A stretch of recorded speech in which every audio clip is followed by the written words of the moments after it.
इथे मोर्चा काढण्यात आलेला आहे विकासाच्या संदर्भात, काय नेमकं प्रकरण?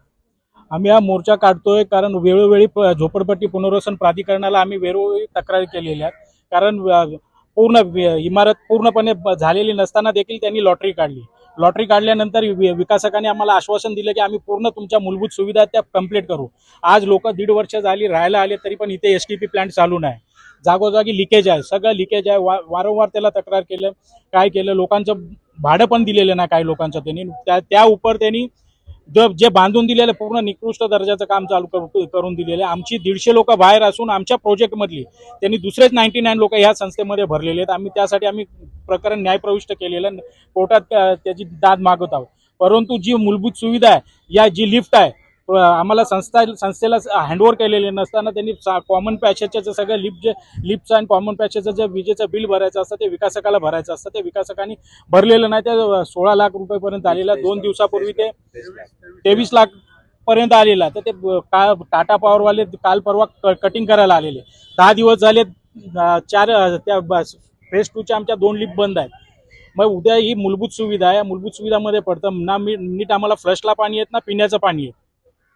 असे खूप सुविधांपासून आम्हाला मुकावं लागलेलं आहे. आम्ही स्थानिक लोकप्रतिनिधींकडे करून गेलो, परंतु तिथेही बिल्डर त्या लोकांनाही जुमानत नाही.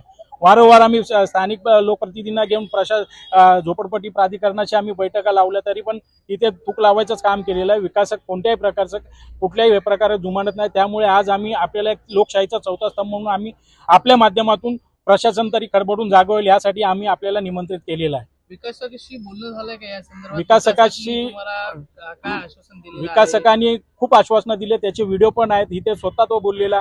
जे लोकांची आमचे जे लोक पात्रतेपासून 2012ला आणि 2006ला प्रारूप निघालेला आहे. शासनाने 2010चा लोकांना निश्चितता केलेली आहे. तरी विकासक आमचा बोलतो ते लोक बोगस आहेत. तो पात्र पण करत नाही. स्वतः आर्थिक भुर्दंड सोसून लोक स्वतःची घरं स्वतः पात्र करतात.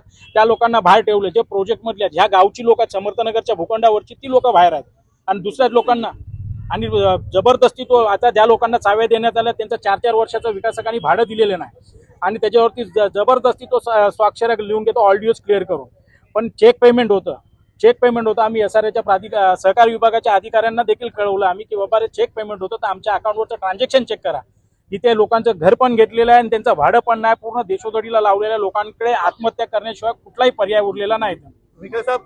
आणि कोणी पुढे गेलं तर तो धमक्या देण्याचं काम करतो. तेरा घर कैसा पात्र होता तेरे को देखता हूं मैं, हे करता हूं, असं हे चाललेलं आहे. आज बघा, आज आम्ही हे केलेलं आहे, उद्या खोट्या गुन्ह्यामध्ये आम्हाला पण अडकवलं जाईल. दादा बोला.